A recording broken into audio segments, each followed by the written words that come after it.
Friends, welcome back to Amul hobbies. இன்றைக்கி நம்ம ஈஸியாக செய்யக்கூடிய ஒரு ஸ்வீட் ரெசிபி தான் பார்க்க போகிறோம். ஒரு 3 பொருள் மட்டுமே நம்ம வீட்டில் எப்போதுமே இருக்கும். அதை மட்டும் பயன்படுத்தி ஒரு ஈஸியாக இந்த ஸ்வீட்டை எப்படி செய்யலாம் அப்படிங்கிறத தான் பார்க்க போகிறோம். என்ன ஸ்வீட் அப்படிங்கிறது உங்களுக்கு தெரிஞ்சிருக்கும்னு நினைக்கிறேன். ஆமாம் ஃப்ரெண்ட்ஸ், மைசூர் பாக் எப்படி செய்யுது அப்படிங்கிறத நம்ம ஏற்கனவே சில வீடியோவில் கூட கொடுத்துருப்பேன்.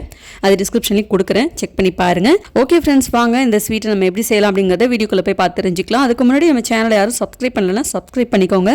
அது மட்டும் இல்லை, இங்கே நீங்கள் பார்க்குற லாங் வீடியோஸ் எல்லாம் இன்ஸ்டாகிராமில் ஷார்ட் ஃபார்மில் பார்க்கணும் அப்படின்னா என்னோட ஐடி உங்களுக்கு மென்ஷன் பண்ணியிருக்கேன், ஃபாலோ பண்ணிக்கோங்க. பிடிச்சிருந்தால் ஃபாலோ பண்ணிக்கோங்க.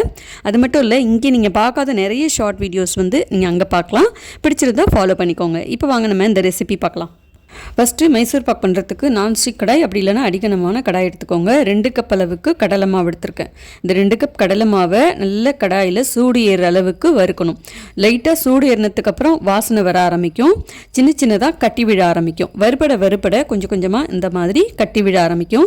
பச்சை வாசனை போய் நல்லா வறுபட்டு வாசனை வர ஆரம்பிக்க பாருங்கள். அப்போது இது நல்லா ஆற வச்சுட்டு இந்த மாதிரி சலிச்சு எடுத்துக்கோங்க. கட்டி இல்லாமல் நல்லா சலிச்சு எடுத்துக்கலாம். இப்போ மாவு சலிச்சதுக்கப்புறம் இதில் 1.5 கப் அளவுக்கு எண்ணெயும் நெய்யும் கலந்து எடுத்திருக்கேன். வாசனை இல்லாத எண்ணெயாக பயன்படுத்திக்கோங்க. மொத்தமாகவே நீங்கள் நெய்யில் செய்கிறதா இருந்தாலும் செய்யலாம். ஆனால் இதில் நான் 1/2 கப் அளவுக்கு நெய், 1 கப் அளவுக்கு எண்ணெய் கலந்து எடுத்துட்டு மாவில் கொஞ்சம் கொஞ்சமாக ஊற்றி இந்த மாதிரி ஒரு விஸ்க் வச்சு மறுபடியும் கட்டி இல்லாமல் நல்லா கரைச்சி விட்டுக்கோங்க. 2 கப் கடலை மாவுக்கு 1.5 கப் எண்ணெயும் நெய்யும் கலந்து எடுத்திங்கன்னா சரியாக இருக்கும். நெய்க்கு பதிலாக வனஸ்பதி கூட நீங்கள் சேர்த்துக்கலாம். ஆனால் நெய் சேர்க்கும்போது நல்ல வாசனையாக இருக்கும். 1/2 கப் நெய் சேர்த்தாலே மொத்தமாக நெய் சேர்த்து செஞ்சால் எந்த அளவுக்கு டேஸ்ட்டாக இருக்கும் அந்த மாதிரி இருக்கும்.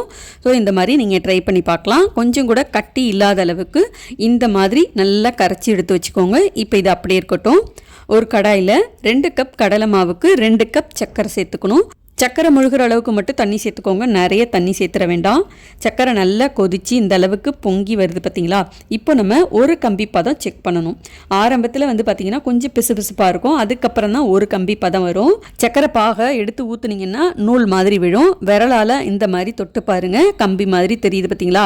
இதுதான் ஒரு கம்பி பதம். இந்த பதம் வந்ததுக்கப்புறம் அடுப்புத்தையை நல்லா குறைச்சி வச்சுட்டு கரைச்சி வச்ச கடலை மாவையும் ஊற்றி நல்லா கைவிடாமல் கிளறி விட்டுகிட்டே இருக்கணும். வாசனைக்கு கொஞ்சமாக ஒரு 1/4 ஸ்பூன் ஏலக்காய் தூள் சேர்த்துட்டு இதுக்கப்புறம் நம்ம கைவிடாமல் கிளறி விட்டுட்டே இருக்கணும். கொஞ்சம் கொஞ்சமாக மாவு நல்லா கெட்டிப்பட ஆரம்பிக்கும். 1.5 கப் எண்ணெயும் நெய்யும் கலந்து எடுத்துருந்தோம் இல்லையா? கடலை மாவில் எல்லாத்தையும் ஊற்றி கரைச்சிடாமல் மீதம் கொஞ்சம் நம்ம எடுத்து வச்சுக்கணும். அது இந்த ஸ்டேஜில் யூஸ் ஆகும். மாவு கொஞ்சம் கொஞ்சமாக அந்த சர்க்கரை பாகெல்லாம் உறிஞ்சிட்டு நல்லா கெட்டியாகி நுரைச்சி இந்த மாதிரி பொங்கி வரும்போது அந்த 1.5 கப் எண்ணெயும் நெய்யும் மிச்சம் வச்சுருக்கோம் இல்லையா? அதை கொஞ்சம் கொஞ்சமாக ஊற்றி நல்லா கிண்டிகிட்டே இருக்கணும். நல்லா கைவிடாமல் கிண்டிகிட்டே இருக்கணும். அடுப்பு தீயை குறைச்சே வச்சுக்கோங்க. கடாயில் ஒட்டாமல் ஒரு பதம் வரும் பார்த்தீங்களா? அந்த ஸ்டேஜ் வரைக்கும் அப்பப்போ கொஞ்சம் கொஞ்சமாக இதை ஊற்றி கிண்டிகிட்டே இருக்கணும்.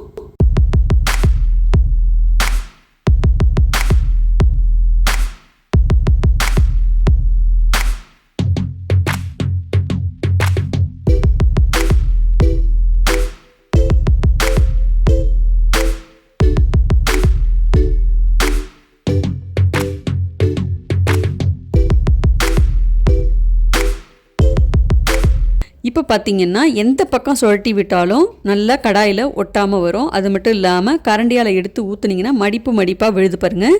இப்போது ஒரு நெய் இல்லைனா எண்ணெய் தடவின பிளேட்டில் அப்படியே கொட்டி ஸ்பூன் வச்சு நல்லா இந்த மாதிரி சமப்படுத்தி விட்டுருங்க. கொஞ்சம் லேசாக கை சூடு பொறுக்கிற மாதிரி இருக்கும்போதே இந்த மாதிரி பீஸ் போட்டு வச்சுட்டிங்க அப்படின்னா நல்லா ஆறுனதுக்கு அப்புறம் கட் பண்ணும்போது ஈஸியாக பீஸ் போடுறதுக்கு வரும். நெய் வாசனையோட அட்டகாசமான டேஸ்ட்டில் இந்த மைசூர் பாக்கை எப்படி நம்ம சுலபமாக செய்யலாம் அப்படிங்கிறத நீங்கள் இந்த வீடியோவில் பார்த்துருப்பீங்க. சாப்பிட்றதுக்கு ரொம்ப டேஸ்ட்டாக இருக்கும். ஒரு 15 நாள் வரைக்குமே இதை நீங்கள் வெளில வச்சு சாப்பிட்லாம். ரொம்ப ரொம்ப டேஸ்ட்டாக இருக்கும். எந்த ஒரு ஃபங்க்ஷன்னாலுமே இந்த ஸ்வீட்டை நீங்கள் ரொம்ப சுலபமாக செய்யலாம். எல்லாமே நம்ம வீட்டில் இருக்கக்கூடிய பொருள் தான். எனக்கு இது வரைக்கும் மைசூர் பாக் செய்ய தெரியாது, ஆனால் செய்யணும்னு ரொம்ப ஆசை அப்படின்னு நினச்சிங்க, ஒரு பிகினராக இருக்கீங்க அப்படின்னா இந்த வீடியோ ஃபுல்லாக ப்ராப்பராக பார்த்துட்டு நீங்கள் ஒரு தடவை ட்ரை பண்ணி பாருங்கள். கண்டிப்பாக சூப்பராகவே நல்லா வரும். இது ரொம்பவே ஈஸியாக செய்யக்கூடிய ஒரு மெத்தட் தான். ஸோ நீங்கள் செஞ்சு பாருங்கள். இந்த வீடியோ உங்களுக்கு பிடிச்சிருக்கும் நம்புறேன். பிடிச்சிருந்தால் மறக்காமல் ஒரு லைக் பண்ணிவிட்டு அப்படியே நம்ம சேனலையும் சப்ஸ்கிரைப் பண்ணிக்கோங்க. ஷார்ட் அண்ட் ஸ்வீட் வீடியோஸை மிஸ் பண்ணாமல் பார்க்கணுன்னா மறக்காமல் இன்ஸ்டா ஐடியையும் ஃபாலோ பண்ணிக்கோங்க. அடுத்து வேற ஒரு இன்ட்ரெஸ்டிங்கான வீடியோவில் பார்க்கலாம். பாய்.